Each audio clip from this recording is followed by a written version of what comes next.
bringing the rest of it back to my stateroom after we leave London. It is placed on a small bread plate and left for you. Bani, who's going with you as you go to Cambridge? Can you get there and back in 2 hours? No, and what time of day is it? They're coming to us, and it's 10 p.m. It'll be 10 p.m. when we land. It's probably an hour or so out. I've given him enough warning. Told him to meet me at the airfield. So, I don't know. I'm in a weird place. I hope she's okay, and I hope I'm okay to see her. You see the lights of Dover below you as you cross into Icenian territory. What's the story with Oksana? I might have missed that one. Why is she in Cambridge? She is participating in a study. They are Bjorn knows this, and he has, obliged to burn these places down if they ever decide to take advantage of this, but they're studying her because of her enhanced abilities. And to whatever ends or to whatever means, I don't know. But she was excited to get involved, and we got permission to send her on her way. How long has she been up there? I was hoping that I was going to be taking her home, but I didn't get that opportunity. We've been on missions back to back since then, so it's almost 2 weeks now, isn't it? Almost 3. I haven't seen her for a while. And, from us being at the castle alone for the last week, I was not in the best of places, but a lot of drinking, I got you. You see the countryside below you, again, forming unusual constellations connected by roads, and an enormous star cluster forms in front of you as you look out. You can tell London is approaching. You can see the Thames dividing the constellation as you approach. It is brighter beneath you than above. The crackle over the intercom indicates that you are 20 minutes from docking in London. I reach over and I say, Bjorn, if you don't mind, I'm going to take a shot from his flask. I have a bottle on the table. You have to drink from my flask, and I have to refill it. Sorry, I didn't mean to grab it from your flask, but here, let me refill that for you, and I'll fill up the shot again. Second shot. You know that you will barely have time to make the beast with 2 backs. You know this, yes? Well, she's going to be under observation. I'm going to be there with her, the professor who's been studying her. It's not like I have a lot of alone time in this situation. Are it's you not leaving the airfield to go do this? Just go down to a cafe. They're going to meet me here. Will you? No. Do you want me to go with him, or do you want to go with him? I was just gonna say you should have either Bjorn or Robyn with you. Bjorn, I'll let you. Can you hold your manners for a bit? Last time I think you wanted to beat the snot of the guy when you saw him, so I know he's kind of a foppish. If your wife is alive and well, we'll know that was effective. Yes, I will go with you. Okay. Happy to have you. I have a bad feeling about this. You say that every drop. How many combat drops? 2, including this one. You hear the motor. We didn't ask. Did you see Dune? John? What's that? Did you see Dune? No.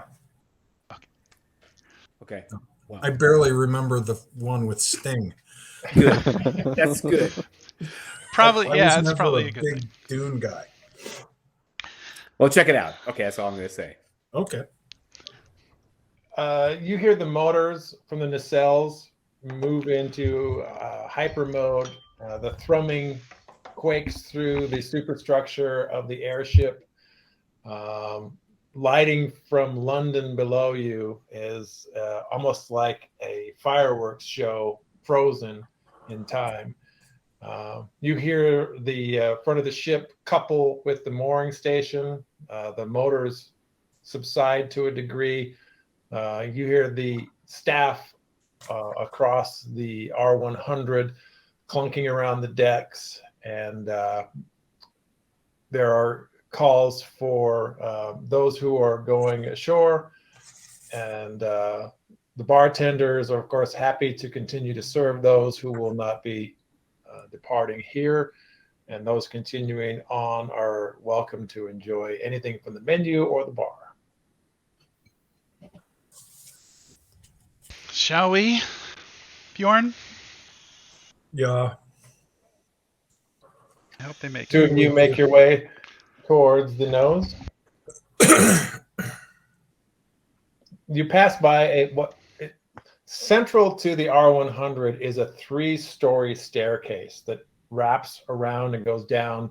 When this thing lands on a tarmac airfield, you can disembark by going down the stairs and exiting through a ramp. The majesty of that section of the airship is not lost. It looks like you're on a cruise ship or a manor house of high repute, with the gilded and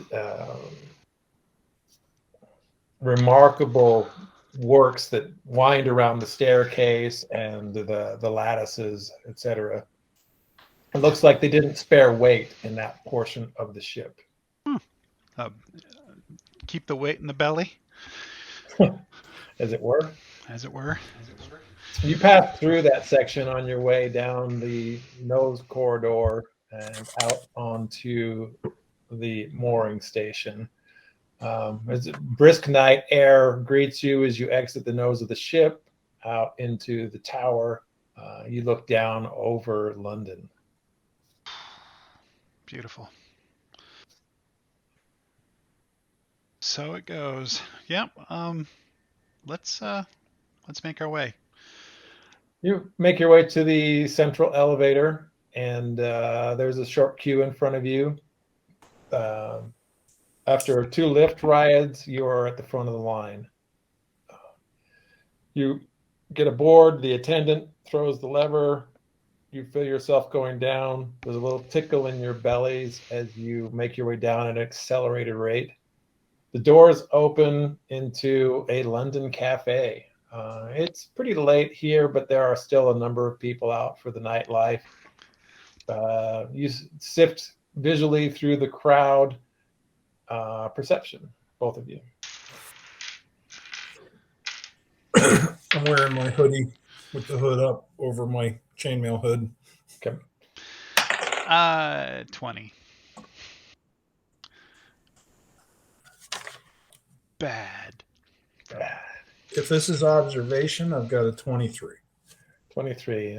The two of you see a sea of people moving around you. You smell coffee, sandwiches, grilled cheese, a number of confections kind of floating through the air. The two of you are making your way through this area, wondering where you might catch a cab or how far away the destination is, when the two of you light upon an individual standing before you, disheveled in a trench coat, with stockings and bare feet, holding keys with a triangular shape attached to them. You recognize Oksana in a trench coat. This is unusual. I move forward towards her. Does she look? Does she look really disheveled? I mean, she just looks rough right Well, now. her hair, she's never really Oh, okay. cared much for keeping up appearances. She's more creature than your typical woman. This is her unkempt state. This is not unusual for me to see. Seeing her here in a trench coat's a little bit off-putting, and seeing her barefoot in this public place You're like, oh, nobody's keeping an eye on her. Your caretaker kind of picks up a notch. Yeah. But the buttons over the trench coat and the lack of attire underneath suggests to you that she has an agenda. Oh. You see that the key has a number on it and a name of a local hotel. Bjorn, I think I've got it. And you have 1 hour left. Don't take this the wrong way, but the last time you were alone in a hotel room with a woman, it didn't go very well. No, So no, it didn't. I'm going to follow you and wait in the hallway. And Okay. that's the price of admission, my friend. Okay. Let's. I've heard barking and howling before. It's not going to surprise Son me. of a bitch! Come on, be discreet at least. I put my. I actually first off move up to her and embrace her, and She then gives you a hug, and you recognize that you're used to her strength that belies her form. She moves up and whispers into your ear, Mr. Brule called to inform me that you would have a short layover. I thought we could have a bit of a reunion. You hear her ringing the keys around her finger. and I yes, let's. I'll go get a cab. Let's go get a cab. Fortunately, he's going to be with us to a certain extent. She slides her arm through yours, clutches against your bicep. She pays no attention to Bjorn. I walk with her. Calculate how long it took to get from the airship to here, how long the cab ride is, so that I know when to bang on their door. Yeah. You kind of do the math. They've got about 45 minutes. It's probably about 40 minutes more than he needs. He's not the Viking after all.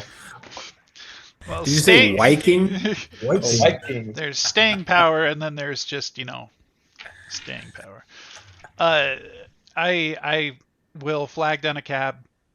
She waves away the cab driver and points to a building within line of sight. Okay.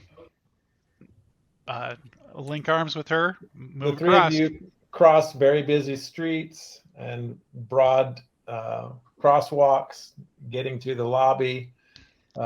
You see a captain at the front desk nod as she enters. Bani or Bjorn, this is probably either one opportunity to peel off, or you can follow them up to the room and be in the hallway. I'm going to be in the hallway.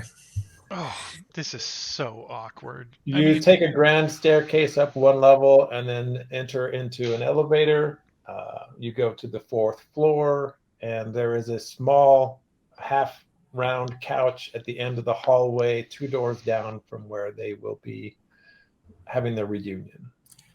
I'm going to wait till they get into their room and then drag the couch down so that it's right outside the door. It feels like a Men in Black moment. And I prop up my axe and light a cigarette and listen to the sweet sounds of reunion. I have to ask, where are your shoes and where are your clothes? Where are they taking care of you? Are they taking care of you there? I am well taken care of, as she peels back the 3 buttons between you and her. I lean into it. Start pulling off all my clothes because I know that I'm going to get a knock anytime now. Soon you will be well Room taken service? Anyway. You hearken back to your time in Obelisk and the apartment that you two share and some of the awkwardness that goes on between you. She's more,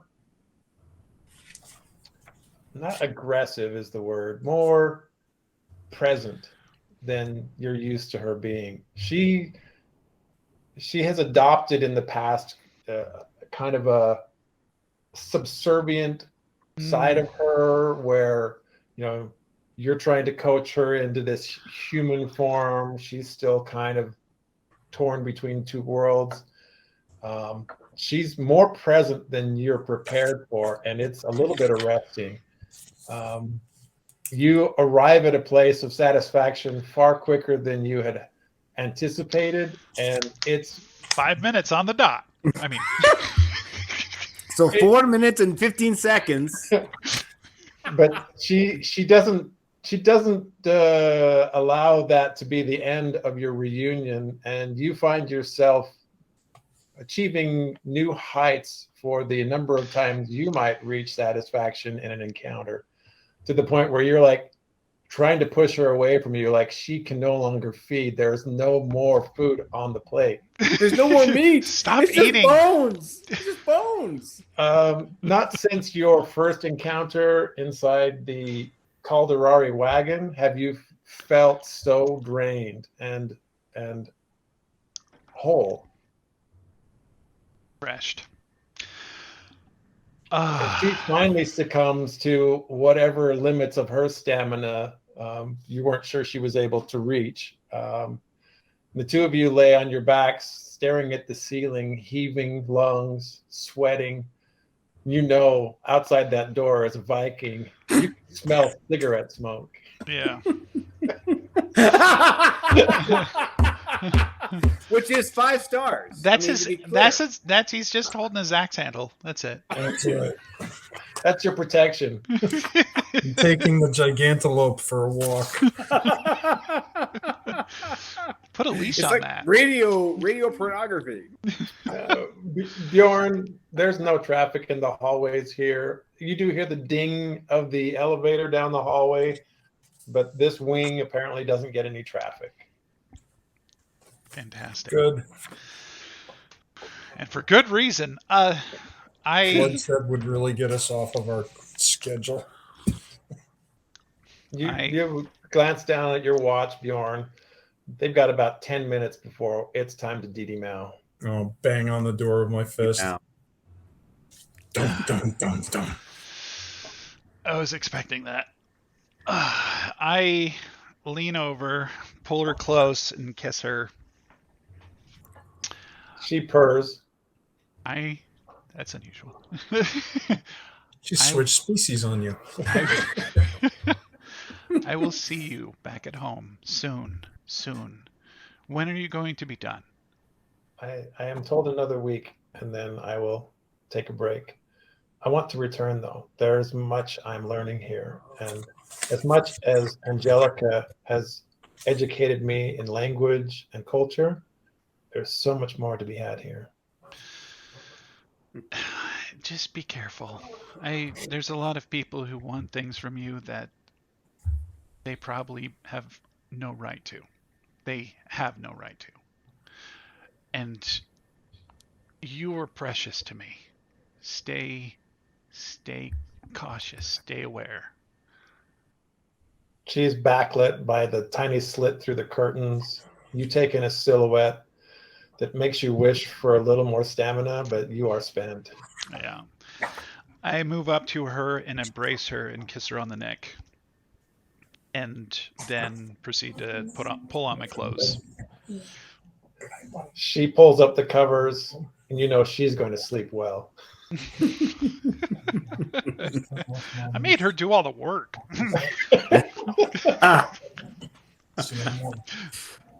see the advantages? The advantages, whew, yeah, it You just You open the door to another door, and his name's Bjorn. out And a couch. outside A door and a couch. the door. Wait, You open the door, and he stands before you, blocking most of the light from the hallway.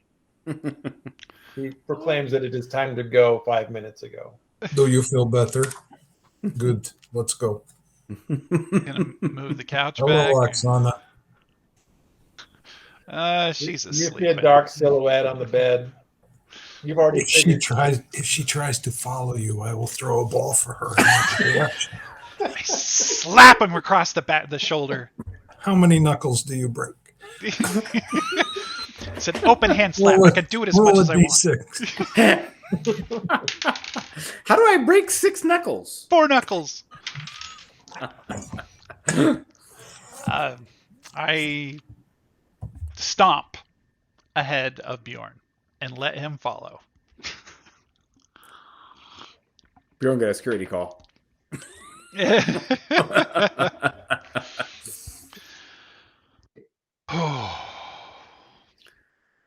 That feels better. Yeah. Bani can go back to normal. The two of you move across the streets in London. You're in the heart of the city, a block off of the Thames River. This is not your first time in London, but it feels more habitable here than any of your previous visits. You see the illuminated lights from apartments looking down on the street, late night businesses still open. It feels very metropolitan. You see the underframe of the R100 underlit by the city, and it feels like a cloud waiting, just this impending thing waiting All for that your potential turn. energy. Yeah, ready to fall? No, don't think like that. Going up. Yeah, I said potential energy. Well, potential energy usually implies that it's going to fall at a certain point. Kinetic energy, when potential turns to... Anyway, moving on. Bjorn misses all of that jargon bullshit running through your head as he guides you back towards the airship. Lucas airship. It takes a little bit. Every so often, I do take a wrong turn. I'm a little foggy at this point. I am absolutely going to get a nap after this. Your knees buckle involuntarily, and you're reminded of the last 45 minutes, and you are swimming through the memory of that encounter. And Yeah. Bjorn, you're babysitting. Yes, Benny, next time eat some oysters.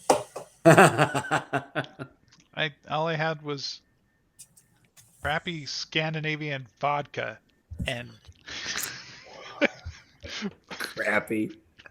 You're going to be really unhappy that you said that when I throw you out at 700 feet. remember, Now, when we get back on the ship, I am going to get my mandatory 3 hours of sleep. You can do whatever you need to do, but I think you already did it. So you should sleep too. That was a lot of exertion for someone as frail as you. well, when I work out to the limit. I'll work out. I'll work out. I'm sorry. Were you speaking?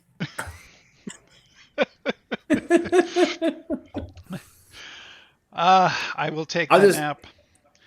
I'll just contribute that ensuring that Blanca really is truly asleep. Mm-hmm. Robyn will take a tinkle down the hallway and then come back to the room, kind of like gauge who's onboarding before making any judgment calls about the safety of just going to sleep. But she's going to wait till she sees, I'm assuming we're kind of in the close enough area. She wants to see like Cornell and others show up before she does. Yeah, it's a short jaunt to the promenade from the rooms. You verify that they have returned.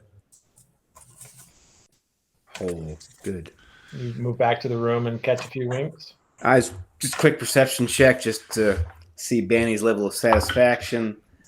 Yeah, of course, I'd roll an 18 on that. So his satisfaction level seems high. You look and see that high pro glow of a well-fed dog. I love it. Smile with the satisfaction, knowing exactly what that is, and then my coat is so shiny right now. It's all those Have you omega seen 3s. They just kick in, and your life has been extended by 1 year, except when you're killed by the Blood Prince. Next, head to the quarters for shut eye. Hopefully, about 4 hours myself. Then, as the group of you are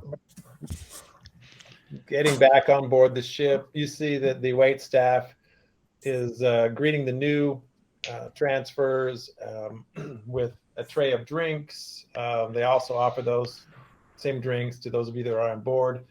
The drink that they're offering up is a mix of cranberry juice and some kind of bubbly water and tonic, which seems abhorrent to the Viking, but everybody else smells it and it seems pretty nice. Unfortunately, this seems very much in line with what I would like to drink right now. And Is that meant to purge after a hangover? give me one of those. Give me one of those. Yeah. The attendant hands you one from a tray of dozens. And I reach over and grab another one. Yeah. Yeah. I sit back and I set it down and start sipping at it and looking at Bjorn. Bjorn, you see him involuntarily quake. You know, if you built up your thigh muscles just a little bit more, you wouldn't be in such a condition. I just have to, get out and exercise more, it seems. Yes. I'm going to bed now. Oh, Do you think you will be safe here without me to watch over you? there were a lot of transfers. Gotta see who all is on board. I'm sure somebody. Well, where is Cornell? Is he with us, or is he over there? Are you close by, Cornell? Are you in the promenade? Yeah, I'm in the promenade. Okay. Cornell will keep an eye on me. And Yes, by all means, make sure that the team leader misses out on sleep too. You little girly man. Go lay down and let everyone rest. let me finish this. I'm just got to take a moment. Cornell, you can go. You need rest too. I'm sure I will get my rest. I guarantee it. Guarantee. Stomp off to the room, drop onto the bed, sleep with my trench knife on my chest. The hinges that hold the bed in place strain, stressing metals that were never meant for that level of ingress. Sleep. Did you the sign the sleep of waiver? Righteous. Yeah. That's why they Bjorn, shouldn't have you drilled joined holes in You everything. joined the dead temporarily. Just how I like it. No dreams, bliss. Perfect. Those around you are suffering through a violent storm of torrents that announce themselves as snoring. Yes. Well, Fortunately, Cornell's room is between us. Yeah, those thin walls are not saving anyone. Somebody's going to get reimbursed fair for this. the mechanics are searching the hallways looking for the structural problem. Yeah, exactly. There's an engine. It's failing. It's dying. It's over here. It's vibrating the whole ship. Shimmy that I can't explain. Robyn, you hear somebody out in the hallway clunking with some kind of a heavy device. It is placed in the hallway. You poke your head out for a moment and see somebody with an oscillator out there that they've spun up. You see them pull a couple times, and then you get this white noise generator, which manages to tamp down the snoring from the adjacent compartment to the point where you could actually sleep. Wow. I am just amazed. I mean, like, fuck Blanca's magic. That is amazing. They literally thought of everything. Everything. Wow. Bose, 1935. Cornell, you're kind of at your wit's end for managing this trip, and it's time to get some sleep. The rest of the crew is making their way out. You're making your way back up for some winks. Is that correct? I want to just double check with Bonnie that he's good. Yeah, I'm just on the last little bit of my last drink. All right. I'll Get be some shut eye. You Give him a nod and turn. You get up to your room, Cornell. On your bunk, you see there's a hat box. I didn't bring a hat box, did I? You did not. Hmm. Is there a luggage label or anything on it indicating owner? There's a little tag on the end of it. You recognize the handwriting. It's Blanca's. Oh, God, she's always there. Did she make me carry a hat box inside of her giant suitcase? Probably. Probably. I pick up the little note. Flip I it thought over you and might listen. look good in this, is all it says. I open up the hat box. You see what looks like a small top hat. It's called a Marlowe. Got raised sides, a flat top. It's not very tall. It looks kind of derby style. It's got a lot of attitude. It's kind of beat up, suede, but intentionally so. Almost the same way that in period of the 1980s, everybody acid washed all their jeans. This hat looks worn but brand new. Is there a mirror in this room, or There's a small one over the sink. don't put on the hat yet, but walk over to the mirror with it. Kind of trying to envision myself with the hat on before actually putting the hat on, and then put it on and see how it looks. It looks a little bit like Icenian street mafia. You haven't seen a lot of people wear a hat like this. It's not in the movies. It's not the height of fashion that you know of, but it feels like full throttle attitude. Yeah, check myself out for a minute. You know, do one of these. Run your finger across the brim. Your knife feels very, very appropriate for this hat. Yeah, maybe she's onto something here. Don't know if I would have picked it out myself, but this could work. Marlo. This could work. I Gran, take the hat off, put it back in the box, and make a mental note to thank her later.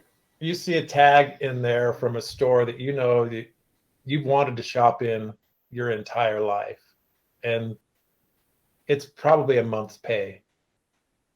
Oof. Dang.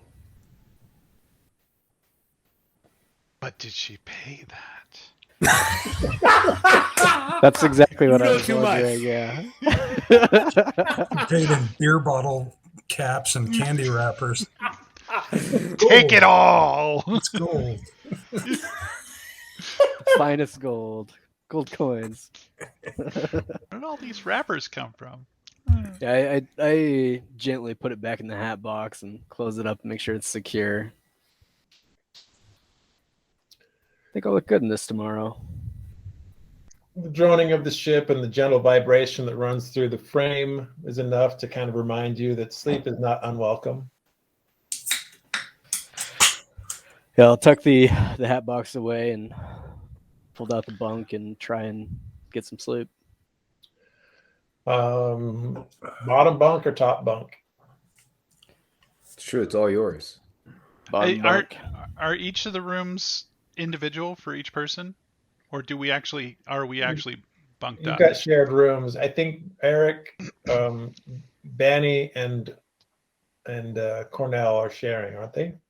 Probably, because AKA the Thunder. we would give Bjorn his own room for as much isolation as possible. Everybody knows not to share.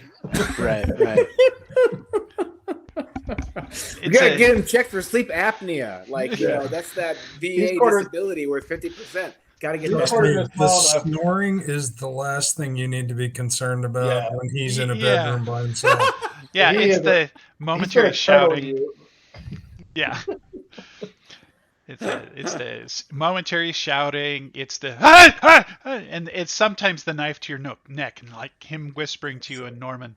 Yeah. It's yeah. That first Middle of mission. the night, vomiting, 6 trips to the head Yeah. because his prostate is shot. The constant masturbation. I mean, it's a challenge. It's the whole experience. And forget the flatulence. Good God. All those sausages. I mean, you know where they go. Ah. Yeah. This processing engine is not as good as it used to be. We've got to actually go to Normandy so we can know that it isn't just Bjorn. Right. I did pick up some bad habits during the war, but That's a long time ago. I've refined them since then. I refine those bad habits. Dun, dun, dun, dun, Yeah, I am dun, going dun. to shortly after Cornell, probably before he fully goes to he gets settled. I chug some water, hit the head, and find my way back to the room. Fold out the top bunk, I assume, and take it. None of you find sleep a difficult companion. Bjorn least of all. You hear the crackle of the intercom interjecting itself into your dreams, and you hear something about Briggs and arrival and 4:40 a.m. Just 10 more minutes. Snooze. Snooze. I need the extra time to get in my armor. Who helps you with that every day? I don't need help. Robyn, you are laying there in the bunk. You can hear pages turning beneath you.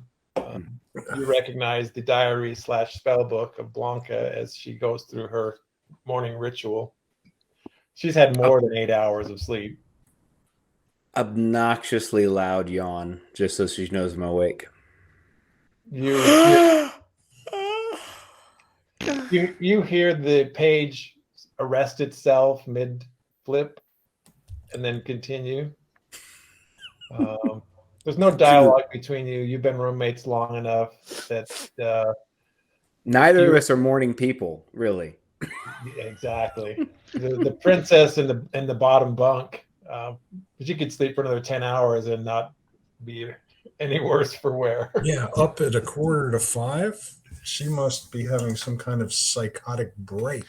Well, she did go to bed at 7 p.m. Yeah. Normally Yeah. gets up when the sun is warm.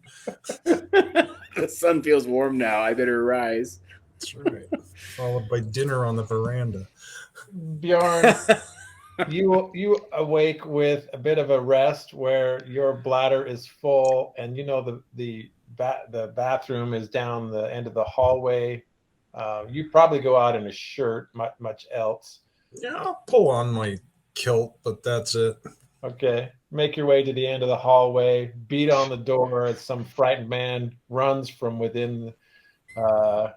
You turn the basin that is the urine receiver into some kind of cymbal or solo from a drummer. Yeah, just destroy that bathroom.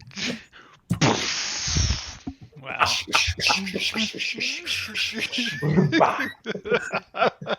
Few rattles as the different kidney stones just kind of loose their way through there.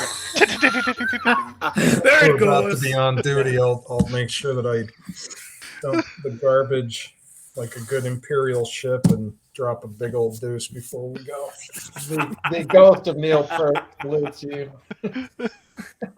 Perhaps they empty it out over Clovia. There's that. There's only a little piece. No, we already missed that on the way up. Yeah. It's all about the channel, right? Yeah, the is just channel. like We're not yeah. going to miss it again. Yeah, I'll destroy the head and then go get myself ready for the day's fun. You're actually feeling pretty good. Your body has managed to detoxify all level of poisons ingested. Special. Well, I've got such a high fortitude save that even if I save, it's automatically a critical save. right. So I mean, that'll just allow me to be a raging alcoholic for a few years more than the average bear.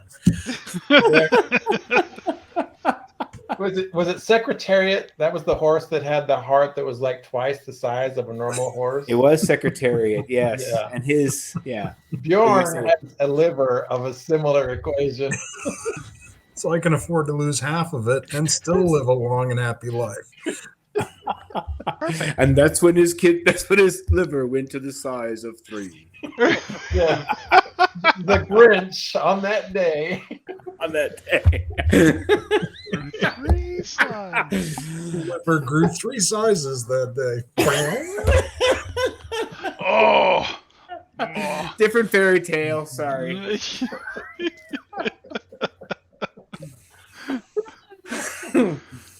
Oh. Wonderful.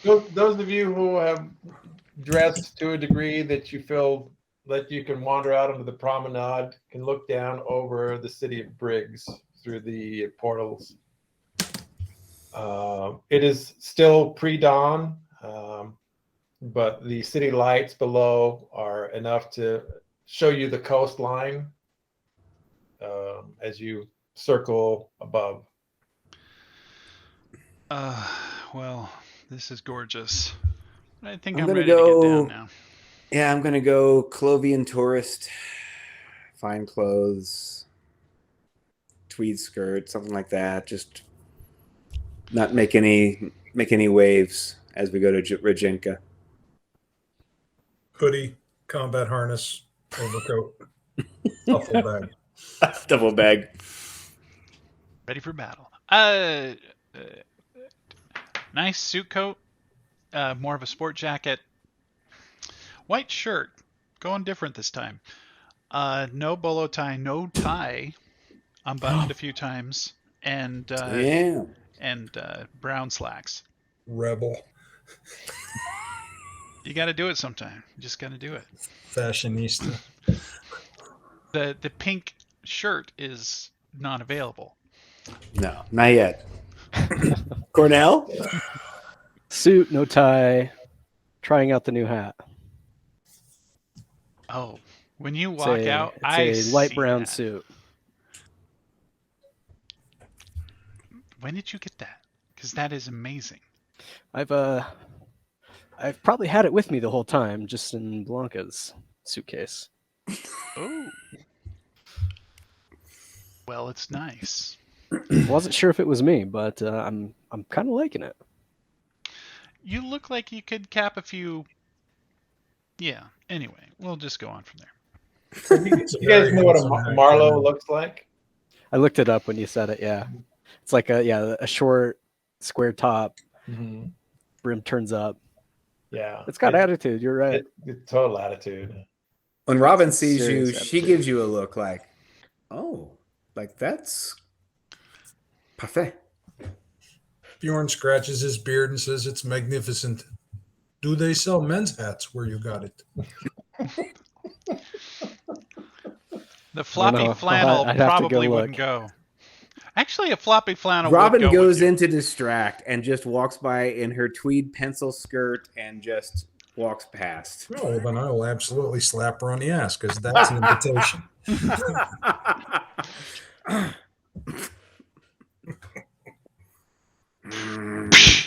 Oh, and then she turns and says, "How many fingers did you break?"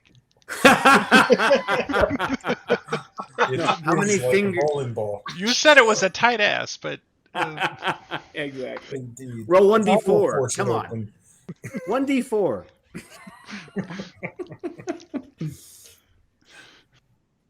okay, yeah. I'm gonna get coffee before we disembark. The staff obliges. Likewise, And- only 3 hours of sleep ish. Really?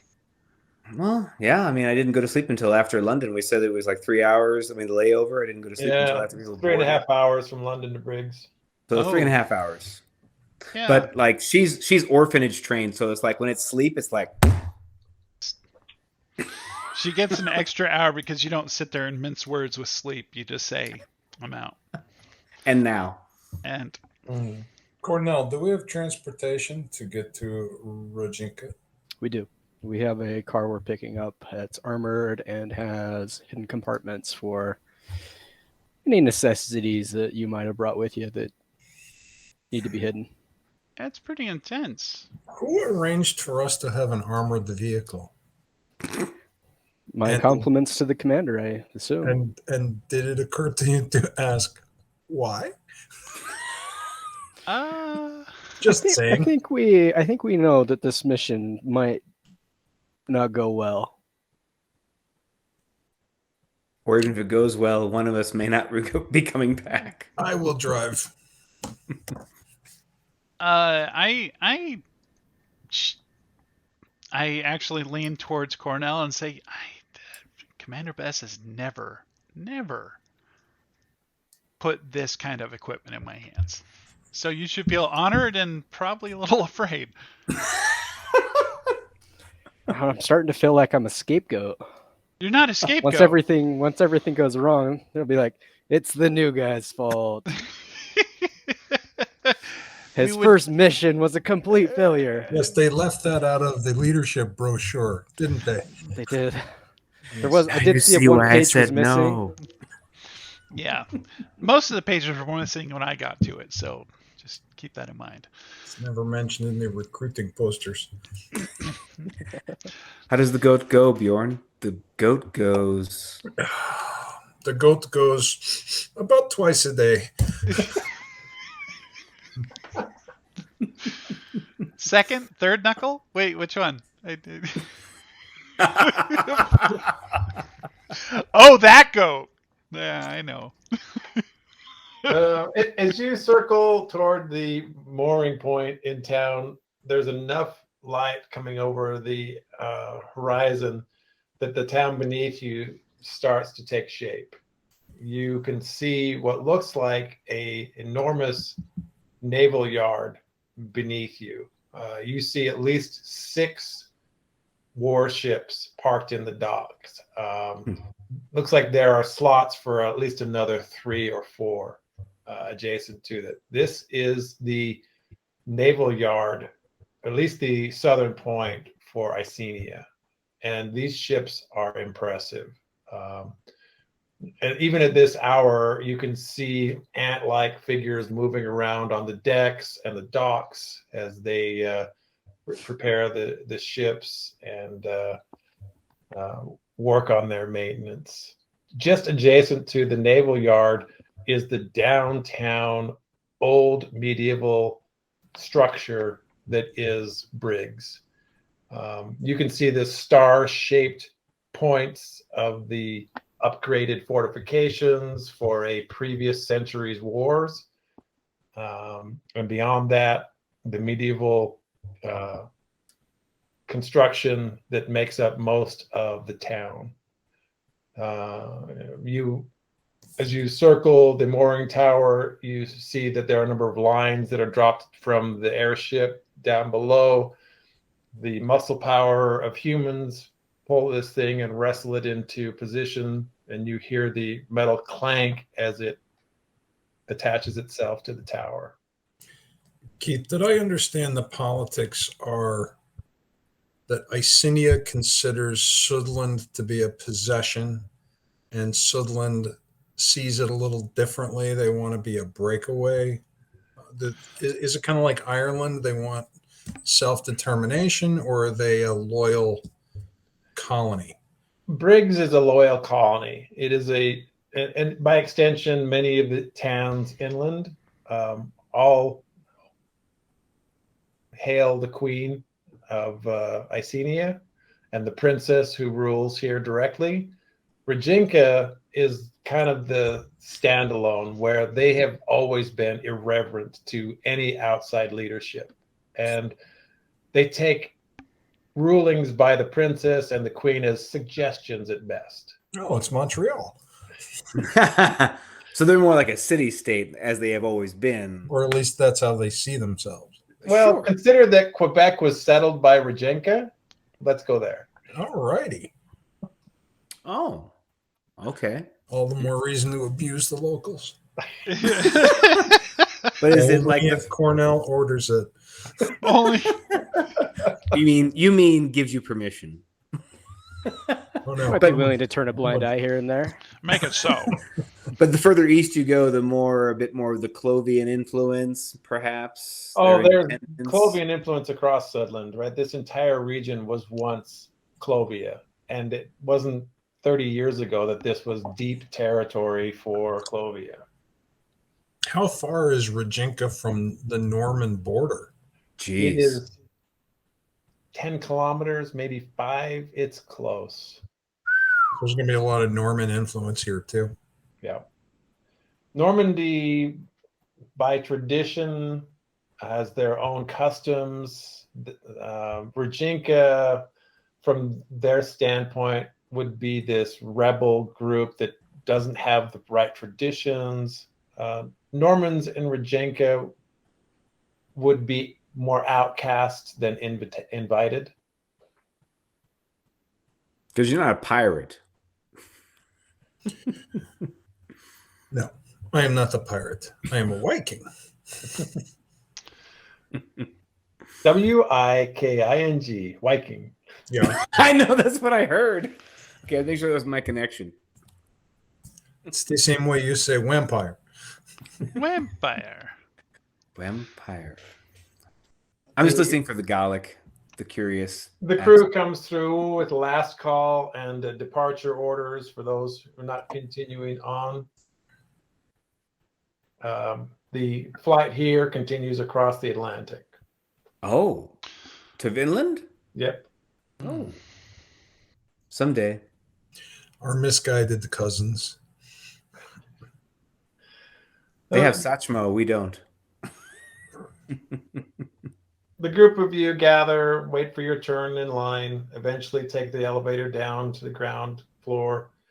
By the time you guys collect your luggage and are gathered on the street, the sun is on the horizon in enough of its manifest that the tops of the buildings are starting to paint themselves pinkish orange, and shadows start to emerge. Wow, feels like this day is already gone. It's 6 a.m., yes? I know, it just started at 6 a.m., I think. It's been a long day already, right? It feels like 9 a.m. to us, right? Or something, maybe 10. As you merge onto the streets, there's already a bustle of activity. You see that there are military vehicles in motion in the streets. You recognize naval uniforms. You are within 100 yards, even at the mooring station, from a major naval base. Kind of feels like Bremerton. Bremerton? Chinatown. In Alemania. Are there taxis available? There are a handful of taxis parked up the street from the mooring towers. You see their headlights click on as people start to emerge from the decampment center. We're headed for the waterfront. You recognize that you're only a few blocks off of that. Chances are you're not headed to the naval base. You'll be headed the opposite direction towards the commercial district. Right. Probably like most people. Yeah, let's head up there and see if we can grab a taxi to get us down to the marina, so we don't have to hoof it the entire way with luggage. You hail a cab. They were there within moments. Your luggage is loaded. You give your directions to the indicated direction, and you find yourself in a warehouse district on the waterfront within about 10 minutes. That really is flashbacks. You arrive in front of a building that has the numbers that align with the indicated address. It's got a roll-up door in front of you. You see that there is a micro vehicle with 3 wheels parked maybe 30 feet from there. As the cab drops you off, you see a man emerge smoking a cigarette, leaving the small vehicle and walking towards you in the pre-dawn light. Watch the street and see if any vehicles pulled to a stop a fair distance behind us to indicate some kind of tail or anybody that's paying us too much attention. Perception? Likewise, I'm going to be looking at the alley to make sure things are clear, covering my lead. Get this shit on my shoe that I have not been able to scrape off all day. You know that didn't come from the airship. That must have happened somewhere between there. Oh, it happened when you went to the damn hotel. Was there Actually, shit in the cab? I have to say, it's probably happened when you were in the head. I'm sorry. No, Oh, that's fair. The head was disgusting. It was left in It was such a that way when I shambles. got there. I had to like call service just to I come have over no and clue, Keith, that they could be approaching me with a machine gun and I wouldn't see them coming. Robyn gets a 26 for her paranoid scanning as well of the alley. -3 because I insist on showing you what's at the bottom of my shoe. Look at this. Look. The two of you believe that there's no cause for concern from any kind of tail. The man making his way from that dumbass 3-wheeled vehicle your direction seems to be limping to a degree. It might be that he has shit on his shoes as well.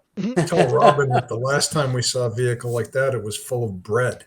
Yes, I remember. Should we check the back?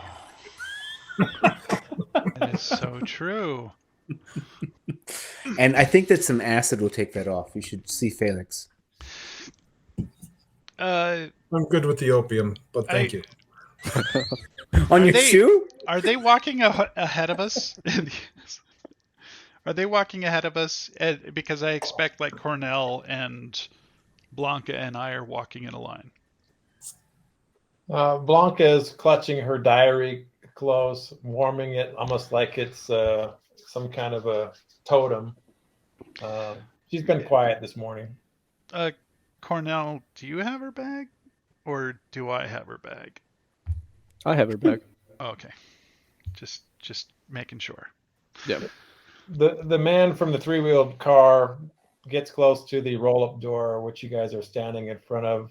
He's got a dome that allows his skull to breathe freely and a nice curtain of hair around the outside. And a beautiful mustache that would be perfectly apt on a security guard. That mustache makes me inspect him just a little closer. Does he look at us? You look at him, you can see he's got one milky eye and one clear eye. And he smiles at you and speaks in a heavy Cornish accent. Damn it. Okay. I do have Cornish, so let's talk. Look at Robyn. He's speaking gibberish. How are we supposed to understand him? Wait, I thought you understood the language. I understand your language. Whatever that is.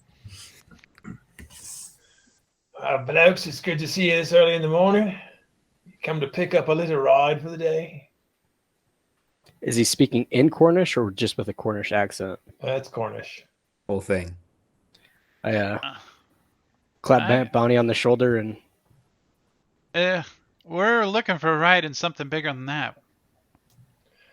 Oh, don't be thinking that that's what you're taking on your ride. That's for me alone. You see him pull a key from a pocket, walk over towards the roll-up door.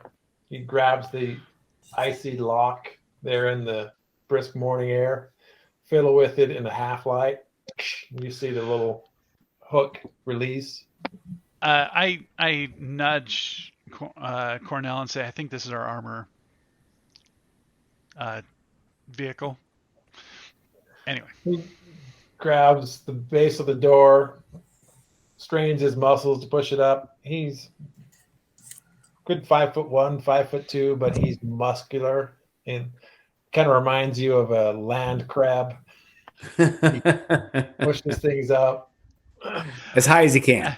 I say, Well, for him, it's adequate.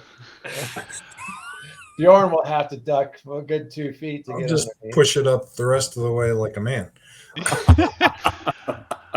I move close to him. I say, I haven't had the honors. Who am I speaking with? Oh, I am Carver Longlead. Nice to meet you. What is your name? Extend my hand, Bani. I sure hope you can pick us out of the crowd in order to show us this prize. Not many people arouse themselves this early in the morning for a stupid car. So I assume you are the people who are meeting me here for this occasion. That is true. I forget how brisk this morning is. Uh, Yeah. Car. I heard car. he- That's the word for car. He reaches into a satchel and pulls out a fistful of metal that you assume are keys. He claps them into your hand, Bani. He points into the dark cavern that he has just opened. As your eyes adjust to the light, you see a vehicle inside. It is an Icenian vehicle. You recognize the manufacturer. It is a Wayfarer. This is not your first ride in a Wayfarer, but this is a much smaller vehicle. This is a Falcon. It is a sleek, long bonnet, low slung vehicle that seats 5 comfortably. He tells you that it's got a range of 250 miles, which is well within the range of Virginia, which is 160 miles to your east. He shows you around the vehicle, gives you information on the appointments. It doesn't seem anything unusual to you. It's not as regal as the vehicle that you rode in while you were in GIMP. Every time he gives me facts and figures, I say it aloud just under his tone in Almenberg. And then I hand the keys back to Bjorn. He takes you around to the back of the vehicle, opens up the trunk, and then he reaches inside and knocks on a carpeted panel at the back. You see him push 2 points and release a clip, and it folds down to reveal additional storage. Ooh, are there braces or anything, mounts, places to put guns? You've got the little belt-like systems that kind of clip stuff in there to keep it from rattling around. You could probably fit a body in that hidden cavernous space. Quinkydink. Who would have thought?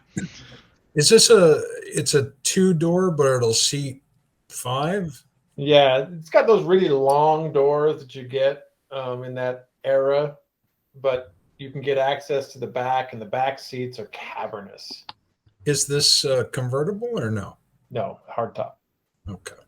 I'm looking at a British Falcon, and I'm not sure I'm looking at the right vehicle. But this doesn't exist in reality, so don't. Well, then I'll stop looking at this. This is pretty sporty. No fucking way we're getting 5 people in it. I think I do actually have a visual. Let me double check here. Oh, please. Is it in the book? How deep did I go into my research for vehicles? No, it wouldn't be in the book. Wouldn't be in there. No. We go beyond the book when Beyond the book. Beyond the book.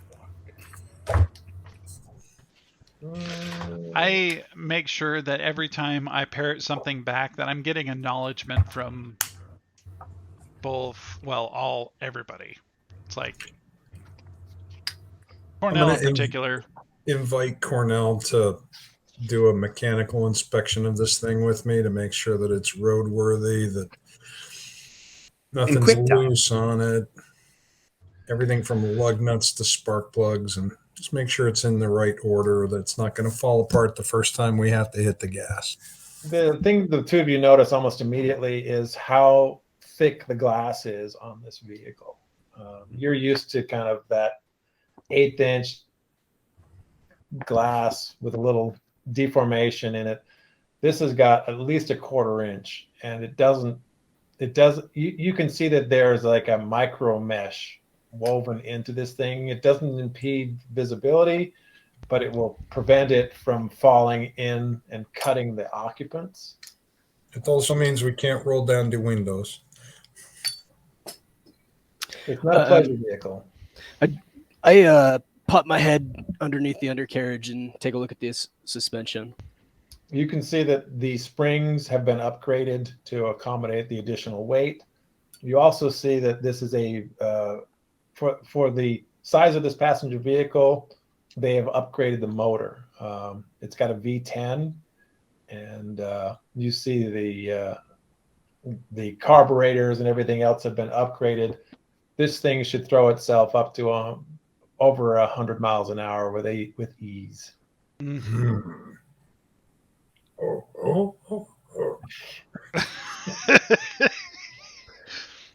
He's just getting that from practice. listening to me in the you see room.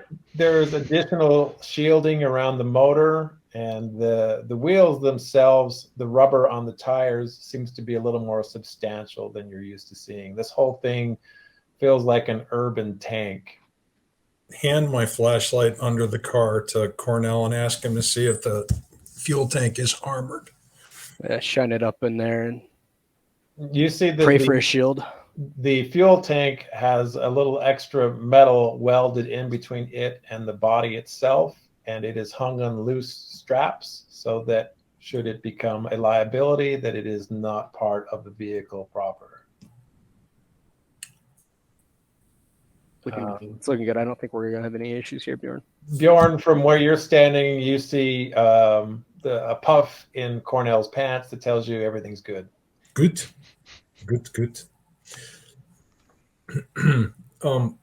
Out of curiosity, team leader, why do we need secret compartments for weapons? Are we not allowed to have weapons here in Sudan? It wasn't specified. Bani, will you ask our friend here about weaponry? Do we need to hide it? What was the expectation? Yeah, turn to him. What was the expectation for this level of detail, these compartments and so forth? I mean, we're in Icenian territory. I expect that we can carry arms without being impacted. Armament is not a problem. Yeah, I assumed that you wanted to keep these more discreet. He holds up what looks like potato mashers. Oh, do those come with the car? Yes. I will relieve him of those immediately. He has a dozen grenades. Let's start to stick them into the straps and snug a whole bunch to the back. Just don't crash this vehicle. I look at Bjorn. Why don't you put those grenades into one of the secret compartments? No, it is. It's in the secret compartment behind the seat and little straps to hold it in place. It's just make sure I count them all and that he hasn't stashed one inside of his jacket. The welding of the metal that forms the underside of that rear bench tells you that there's quarter-inch steel that separates that compartment from the passenger compartment, and that a grenade going off in that space would not endanger the occupants. Nice. And he gave us a dozen of them? Yep. 10 of them go into the storage room, the storage container. Bjorn looks like a newborn. Yeah. Well, I flip open the satchel and pull out the 2 grenades that I have in there, and I say, well, I've still got these. They're a little less bulky than those. See, thought I learned from you, but look at this. Only bad things happen when you play with grenades, Bani. You know this. No, I've done a lot of good work with grenades. Now, Blanca, I have seen her drop grenades to great effect. She took out 2 motorcycles near Bordeaux that way. Oh. As far as I know, outside of not really a grenade, but she used a mortar shell to take out a Lamia Queen, I guess you could say. Didn't the report also say that she took out an ally with that mortar shell? Perhaps I misread that. Let's move on. Let's move on. Something catches those of you paying attention as you look over at Blanca. She looks remarkably like her mother in this moment. She's wearing a long-brimmed hat. You see she's wearing long sleeves and gloves, and she's currently applying lipstick, which is a new fetish. Very nice, Impy. He slides on a pair of sunglasses even before the sun's up. Now you look like a movie star. Well, identity's a thing. Cornell, do you wish to drive while I ride shotgun, or do you want me to drive? Let's let you handle this. Hopefully, someone who can read Cornish will sit up front with me. I I can was do thinking that. Bani would ride shotgun. I'll sit in back with Robyn The and lady. Blanco. Good. Sounds like a splendid plan. I didn't want to see Bjorn try to crawl back there. Definitely not. Yeah, it's not fun. Carver watches as you get the vehicle fitted travel style. Make sure that you're aware of all the features, functions. Once he's comfortable with the fact that you guys are well on your way, he goes back, finishes a cigarette, waves to you, and goes back towards his little tripod with wheels. I ask him before he heads off the expectations around this. I mean, The vehicle is yours. I will never see it again. oh, okay. So it's an expectation. Okay. Well, thank you for fitting it out for us. You are the one who requisitioned it and put it together, correct?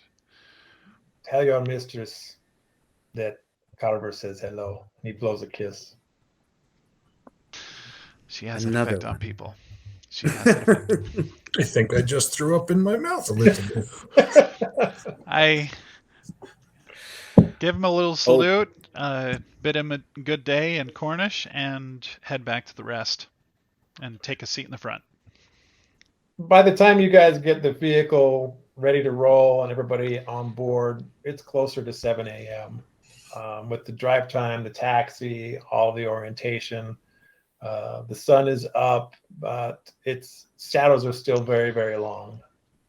Knowing the distance to Rajinka, are we going to need to make a fuel stop somewhere along the way? Is it gassed up? Will we be able to make a straight drive? You check the fuel gauge, it's at 7/8.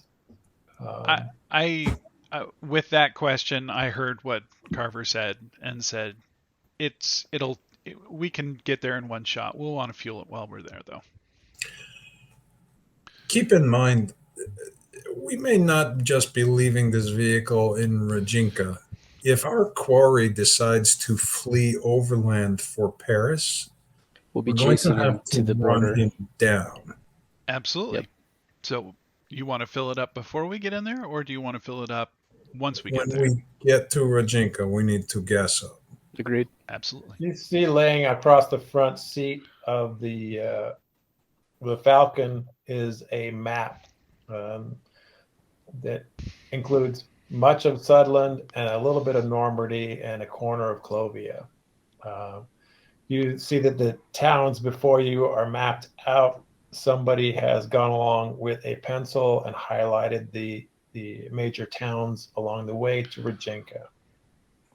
Oh, this guy is amazing. We should have him prep all of our missions. He's What's better our- than we have at the castle. What's our expected time of travel? Maximum speed through this 45 Slowing down through kilometers, town? 50 kilometers. It's going to be 4 hours. You expect to arrive in Rajinka before noon. Okay, 4 or 5 hours. To go 50 kilometers? Oh, it's not 50 kilometers. Have you never ridden with me before?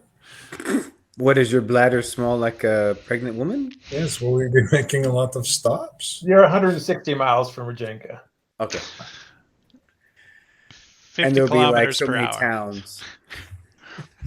We You kind of do the math. we don't want to incur any sort of problem with the local authorities. Well, We there's wanna- also probably no super highways in 1935. So God, no, right? Yeah, and like town and like slow down and stop in town and go to the next. Yeah. I've been to the Autobahn before. It's a totally different experience than these little country roads. Yes. Or does the Autobahn exist? I don't know. it Go- exists go in Germany at this time. But that's what I history. mean. That's what I mean. Okay. Yep. Then it probably would, yeah. Yeah. That was one of the chancellor's pet projects, Oh. Interesting. among Thank you other so things. He had several projects he enjoyed. Got to be able to go east and west. So, Yeah, he started the Food Network way before the Food Network. I want to smoke some meat. Yeah, he smoked a lot of meat. Oh, Too soon? Too soon. You drive out Transition. of Briggs. Briggs, though it is a industrial port town, is quickly in the rearview mirror, and you enter countryside. You're into rolling hills, deep in greens. Your view is limited because you're rolling over rolling hills. You see Robyn's probably on Blanca's shoulder. She's catching up on the sleep she didn't get. I'm picturing Blanca in the middle between, right? Yeah. Cornell on the left, maybe her, and then Blanca has earned a modicum of patience for this, and she allows it. She doesn't shove her awake in rude ways. Just a little bit of patience. Just a little. just a little bit. He's growing. As you're exiting Briggs, you see road signs indicating that the next town on your map is a place called Morlaix.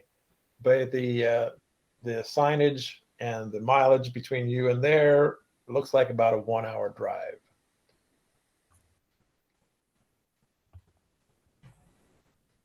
Okay. As you make your way through the car, Robyn, you succumb to sleep in what feels like a very natural way. Blanca's I can't help it. It's someone's driving, right? It's just just happens. Blanca's body heat just lulls you deeper into that sleep. You're dreaming of your younger days as the motor coach speeds through the countryside. Bjorn, are you at the wheel? I think he was driving. He is at the wheel. And Bani's navigator. He seems very comfortable in the driver's seat, and the rest of you are comforted by that.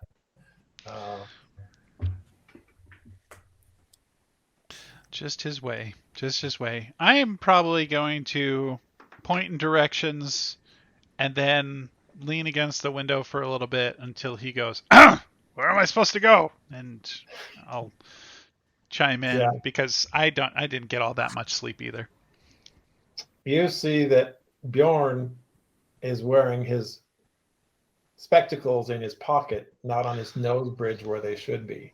He is squinting very hard into the morning light as the sun crests and casts its full light upon the road. You've seen him without his glasses before, but you know he's better with them. He often lets that left tire ride across the center line. You're not sure if that's bravado or inability to see. Yeah, I'm gonna probably nudge for some corrections. Been drinking? He growls at you like you've awoken somebody from a long winter sleep. He's in the zone. Right there, Bjorn. Just driving. You know, Are you picking on me while I drive? well, just put on your glasses. You're crossing that line a little bit more than I'm excited about. Just remember that the first rule of Norman driving is that what's behind me is not important. Yeah, I think of what's in front of us coming in the oncoming lane is what's important to me at the moment. It's fine. Carry on. An hour goes by. You pass through Morlaix. Morlaix is a road sign with a few towns discarded as you pass through it. There's a little bit of wine country here. You see some orchards, but it's forgotten almost as quickly as you pass through it. The signage in front of you says Gungamp is the next town ahead of you. By the mileage chart, it looks like it's about an hour ahead. Robyn, in the back seat with her head against Blanca, goes to a gentle purr. True. The rest of you, it sounds kind of cute, but it does disrupt the cabin to a degree. It's not Bjorn. It's Bjorn .2. Yeah, I mean, Bjorn, you would be backfiring, and presidents would be ducking for curbs. But Is Blanca conscious? Yeah, you see her holding her book, kind of one hand underneath, one on top, and she's staring out the front windshield. Blanca, Yes. you seem to be a resident expert. What is the best way to kill a wizard? In their sleep. I'll keep that in Good mind. answer. Very well. We are fragile creatures. You know that. Sometimes. Just depends on who gets to speak first. So if we were debating this, if we chopped off his hands, would he be able to do anything? Bjorn, make sure Bani gets better rest before we go on a mission. This conversation is not being had. Use the word debate. We weren't debating. He said something stupid, and Cornell and I ignored him. Okay, so we'll just kill him outright and call it good then, right? How do we keep him from doing his thing? You're a married man. Perhaps even in the future, you will bear children and they will walk this earth. You speak of chopping off limbs and treating him as some kind of butcher's subject. I hate this man. I will not reduce him to cattle. He will be destroyed, not dismembered. Can we do a little Just bit like that, Bjorn has fallen in love with you again, Impy.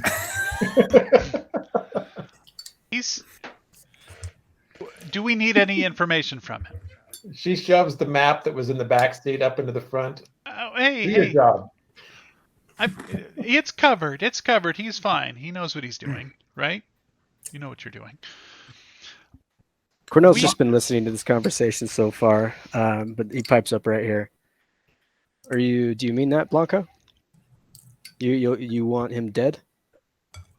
I don't care about his research. I don't care about anything else in this mission. He will not breathe another breath once we make contact with him.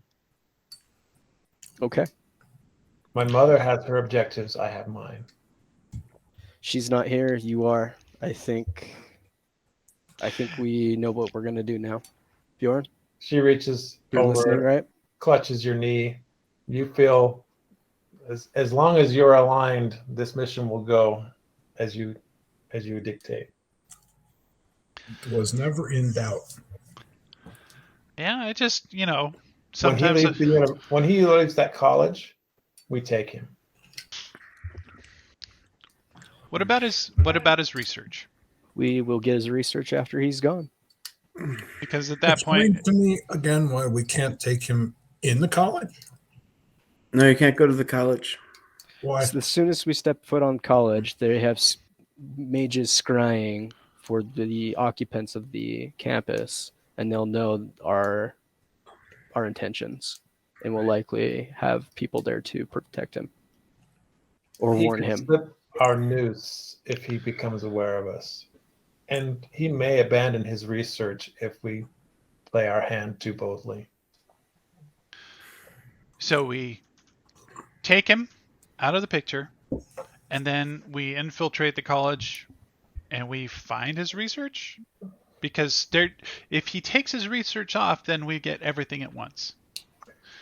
Likely Echelon wants him back home. They will be coming with some method of removing his research and him and taking them back to the homeland. We will arrest him somewhere between point A and point B and make sure that doesn't happen. Arrest? Like a stopped heart. To bring to a sudden halt. Just making sure. I'm just going to put up my 2 bits there. She looks a little bit like a mannequin in the sunglasses and the hat and the long gloves. And looking like Mama. A little bit. Mm-hmm. Well, she's inhabiting the role. Yeah. Whatever armor she's put on, it looks like her mother. Mm-hmm. Mm-hmm. Because her mother's strong. So yeah, Robyn recognizes. She gives her a pat on the knee and pulls herself up so that she's not body weight on her. She wipes the drool off her shoulder as you come awake. I just want to caution this. I know that I am just a subordinate in this scenario, but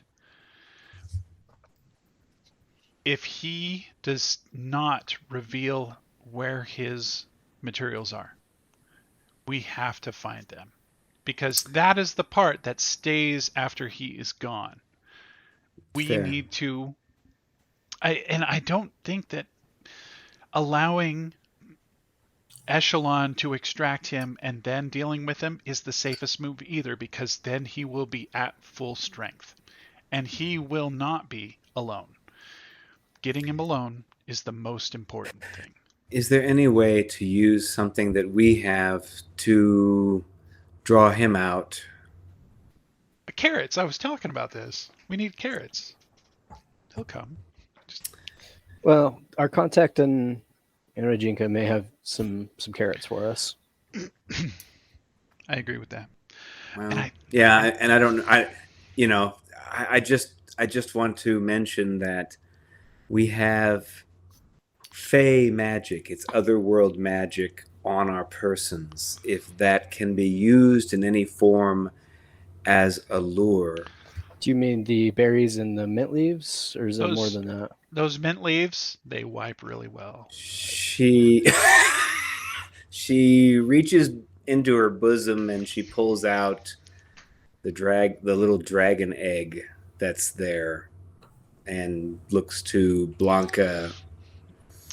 So is that how you keep it warm? Because I know that chickens, when they lay on their eggs, they have to keep it warm in order for You it to should hatch. crack that into a beer.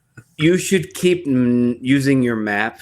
Okay, so is this something that a wizard, a mage, could be interested in?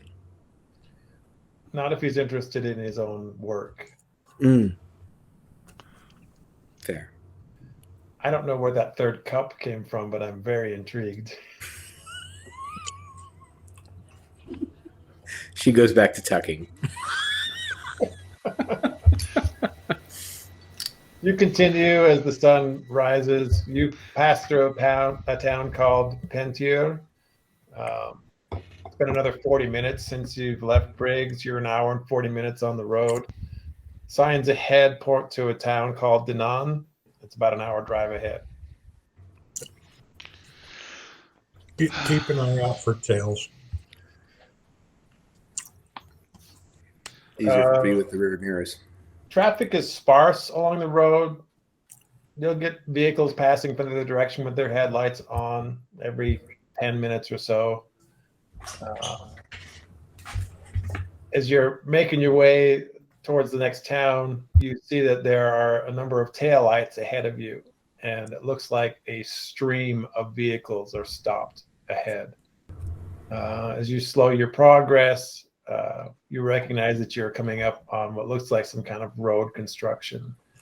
About a 50 yards ahead of you, you can see somebody with road signs controlling traffic flow, and you see waves of vehicles from the other direction streaming past you, and then it shuts off, and then there's no traffic. You move forward about 100 feet, and then another wave of vehicles moves past you. I'm really going to be ravenous by the time we get there if this keeps up. The way back is going to be annoying. Eventually, you get to the front of this log jam and find yourself in a construction zone where the highway that you're on, which is one lane in each direction, has been shut down and narrowed to one lane total, and you're taking turns with traffic from the other direction. You've lost about a half hour in this process. And horse carriages. Really? Really? Can't they get their own road? Hopefully we don't have to head this direction in a hurry, Yeah. leaving Rajinka. Look at the map, Bani. I mean, is there an alternate route? I don't mean now. I mean on the return to what Cornell's point is. There's a coastal route that you can take. It adds about an hour total to your journey, but this is the quickest route normally. Hmm. We could also consider taking a boat. If we could commandeer one and get out ahead. That's you, true. It's on the coast. Do you sail, Bunny? I don't sail. I motorboat. No, I barely even motorboat. Same. But I know how it works. And We I'm have sure a I can figure it Viking. out. We have a Viking. I'm sure that he has. We don't have long ships out there. They go too slow He anyway. had to. You had to qualify, didn't you, in order to become a man? Qualify in long ship? No. I had to learn how to climb a cliff oars. face while swinging my axe in the other hand. Hmm. That follows. But I think Boats are bad. Learn that. Boats are bad. That's how Boats you are- invaded other. Never Boats mind. are bad. oh, he's talking about land ships or what he primarily uses at this point. You drive on for another hour. You approach the town of Danann.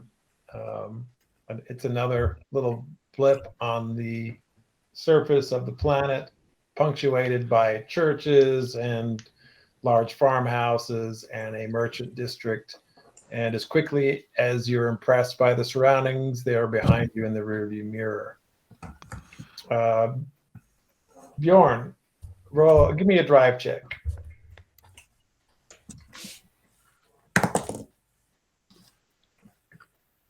$30. You're motoring along the 2-lane highway, and the front end starts to shake in your hands. You can feel the front left wheel is giving you some kind of negative feedback. Oh, damn it. Shift back and forth across the lanes. Make sure that it's not the road, that it's the tire. You toss the vehicle left and right, and it gets worse as you try to adjust. It's not the road. Pull over. This is a damn armored vehicle. You Oh, pull You over said to the the tires shoulder. are reinforced. You pull over the shoulder. 2 wheels on the gravel, 2 wheels on tarmac. Get out. I'm sure everybody wants to get out and have a piss.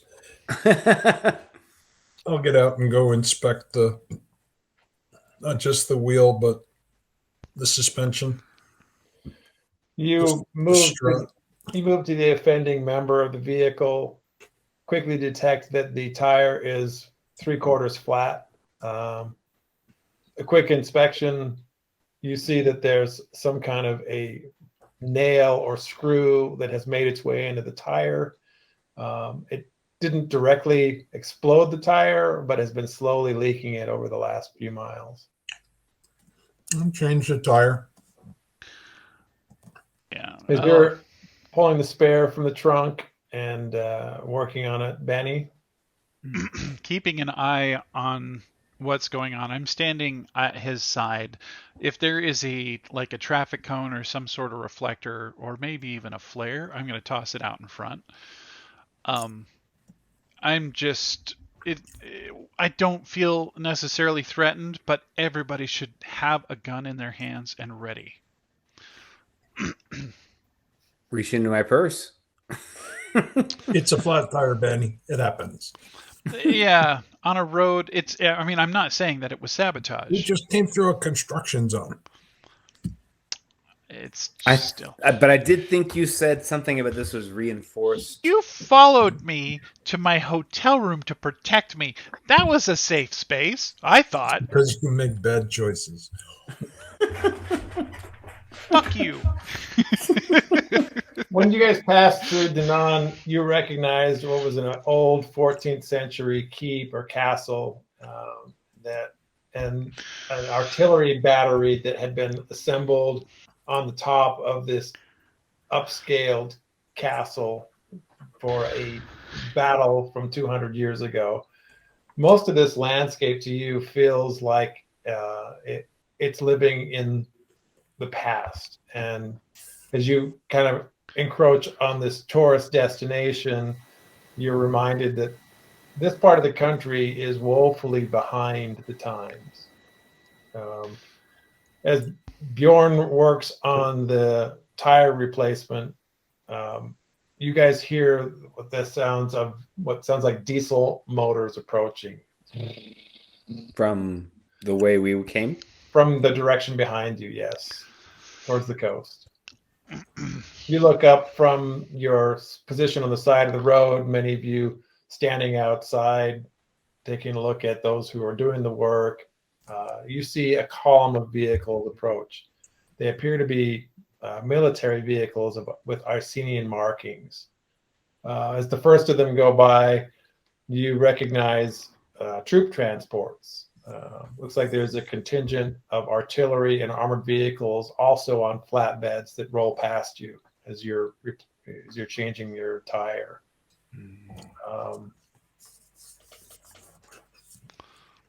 The column looks like it probably supports two companies of soldiers and their artillery and tracked vehicles.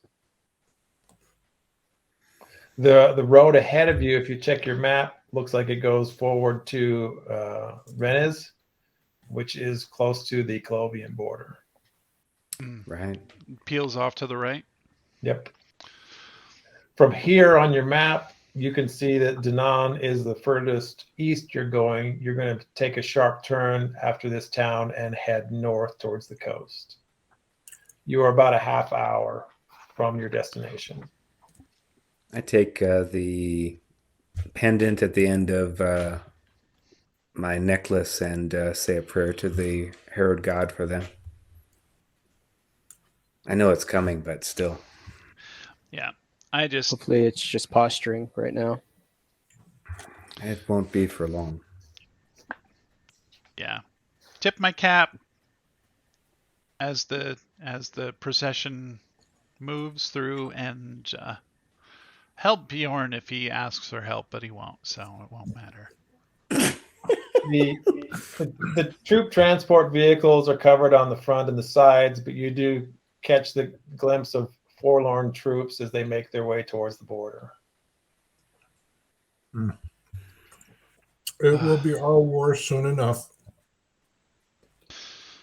I'm not looking forward to it.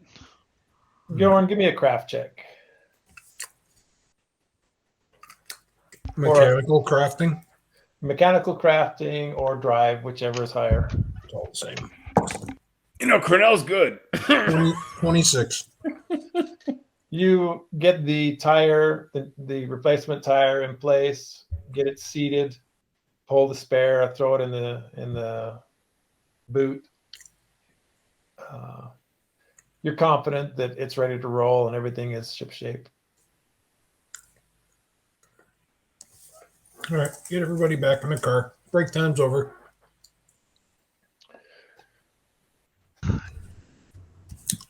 This whole Burgundia You'll thing. legitimately be lynched if you don't finish it. Well, I'll finish it. Because if you want to hang me for not finishing it, that line forms to the left, man. There's a lot of people ahead of you.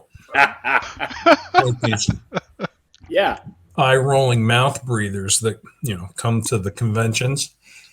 Like, when's the next book ready? I'm just curious if you watched need a that fix, movie. What's that book or the movie? Sorry, it's both. Stephen King, where the mega fan abducts the Misery? writer. Misery. Yeah, thank God I don't have my own misery yet, but she could be out there. I don't know. Just saying. I try to stay off of mountain roads with my Mustang. It's nice to be loved. I mean, like really, really loved. Intensely. Yep. So I must finish that one. And that'll be our first of the year. But Burgundia 2 and 3 will be done by the end of the year. It's now on the Twitch stream, therefore it is truth. I lie about shit all the time, so.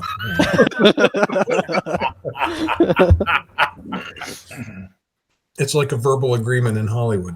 What does that mean? You want to shake on it? You can I shake tell on it. people that I love deadlines. I love the sound they make when they go by. It's that Doppler sound. There it is. There Yeah. goes another obligation.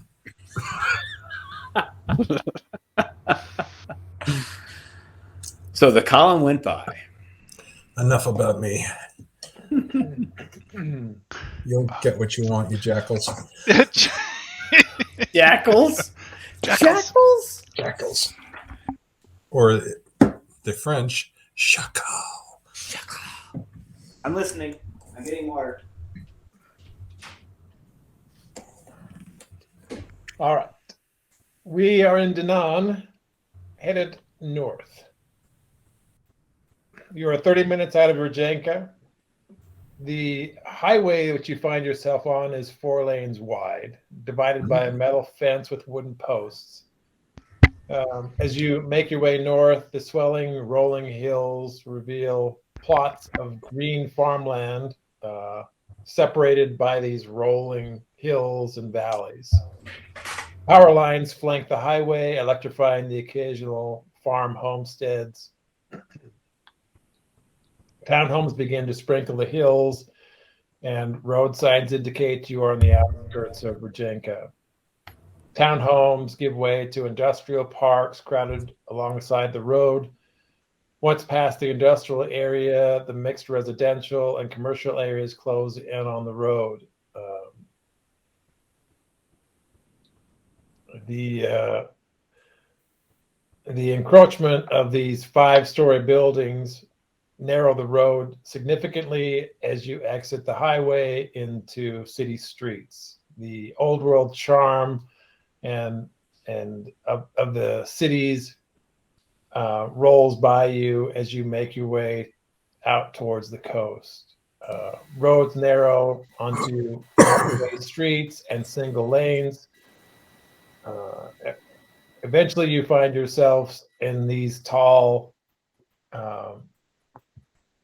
city streets with narrow roads. You can smell salt as you feel the breeze coming in off of the ocean. Inside the car, the group of you monitor the vitals of the vehicle. You've got plenty of mileage left on your approach to the city, but Rajenka is just ahead. You can feel its impending closeness. No more problems with that wheel. Looks like you've replaced the failed tire and everything is operating smoothly. Bjorn, was that failed tire a full spare or was it a temporary? They only had full size back then. Okay. How far from Danaan to Rajenka then in hours? It's a 30-minute drive from Danaan to Rajenka. Oh, okay.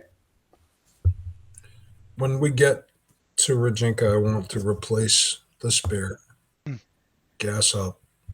And we really need to have a conversation about a plan. We can't just make this up as we go along. What is our exit strategy?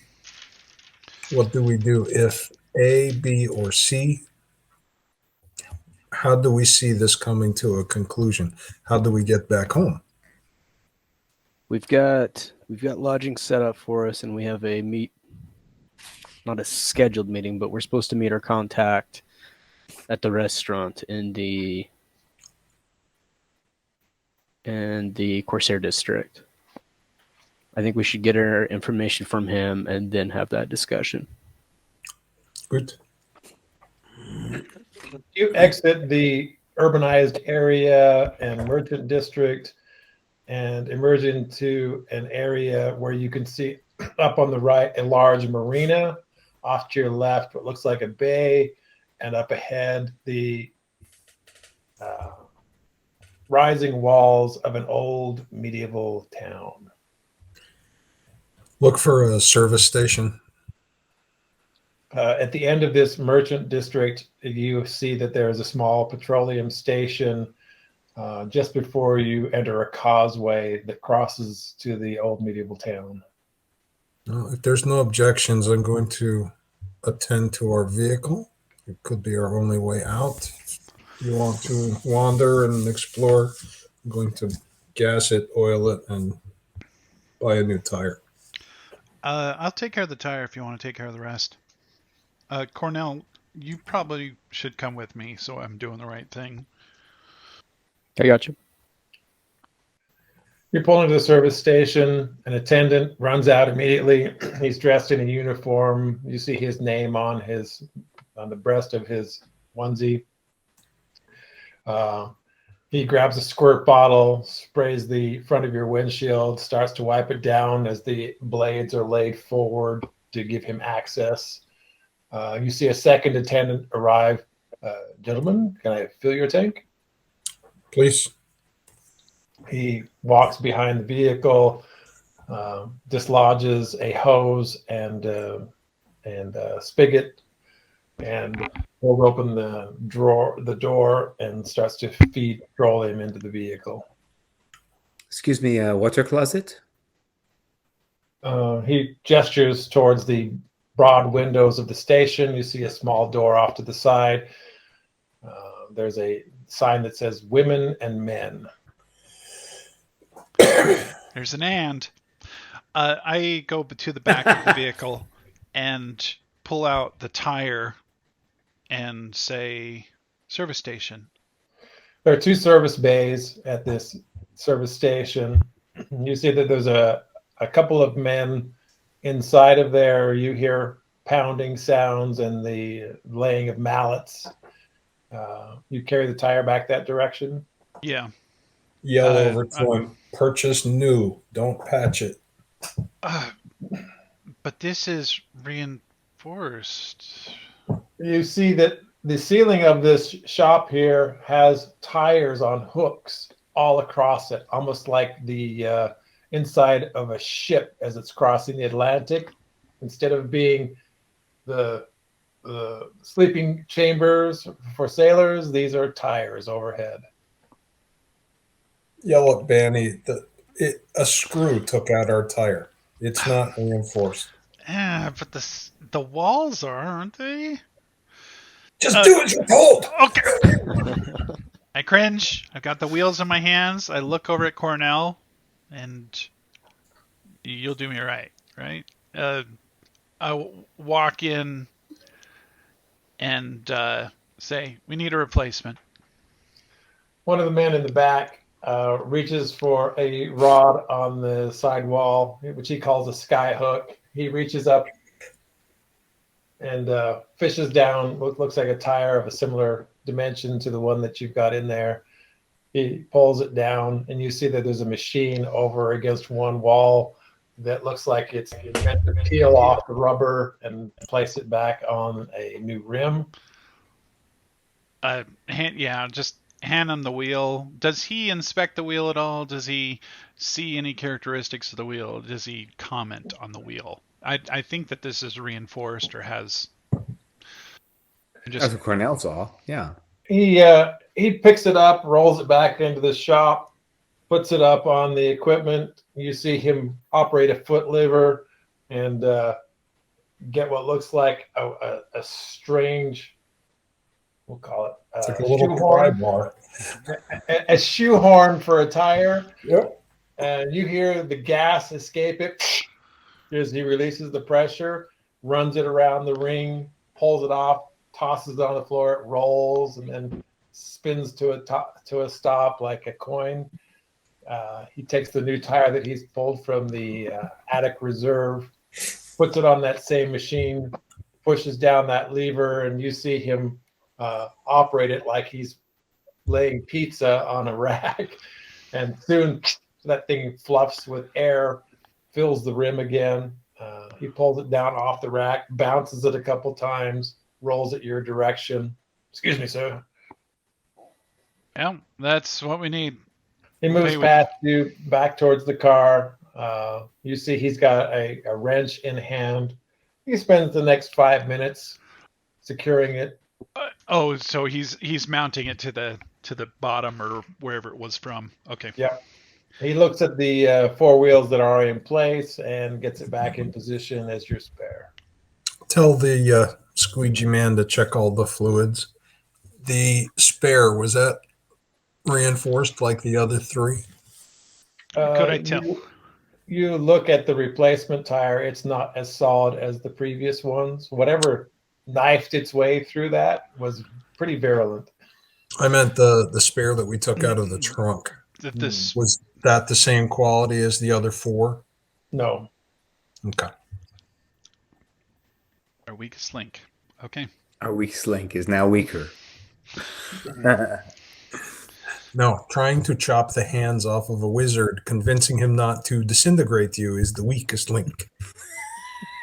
Goodbye. Still works for me. It still works for me. You chop his hands off. I will. They top off your fuel, clean your windows, wipe down the headlamps. You feel the full service nature of this roadside service station. But how's the washroom? It's You've been in there for a while. Spartan, Spartan? Okay. How's the Pink. sushi? mirror facing. Sushi is fresh. We are on the coast, but you'd have to be brave still. Yeah. English Channel Coast. I just don't think, you know. Oof. Wait, what's sushi?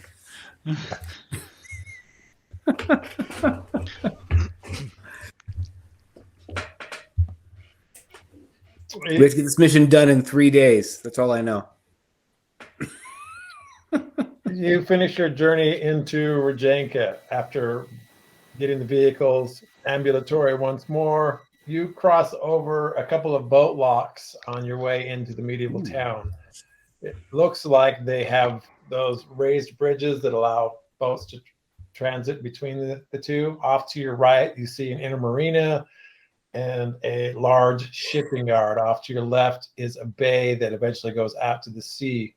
This time of day, it doesn't look like there's enough water for boats to transit in and out of the marina. Though the marina waters are full, the outer bay seems to be barren, devoid of water. Do the bridges have any raising nature to them at all? Yes. They're in the down position currently. There are two of them. Okay. If you wanted to take one of the sailboats out at this time of day, you would be sorely disappointed. You would be high centered quickly and beached. Does it look like the bay is in some kind of basin that goes down at low tide? Yes. The marina itself is protected by the two water gates that keep the fluid levels high there. All the ships in the marina have plenty of water. On the other side of the water gates, it is mostly arid. So the ships can't get out except for certain times of the day. Correct. Where are the commercial ships? Are they in the same situation? They are. You see that there is an enormous ship further in. There's a small marina full of sailing vessels. There are a number of steam personalized yachts on that same area. Further to your right, as you're looking, you see deep water vessels on an inner loading area away from the downtown old town city. Robyn voices something that she's thinking then while we're passing, say, maybe the second bridge. She just says, it would be unfortunate if someone were convinced to raise the bridges with a charm after we left, if we were going by land.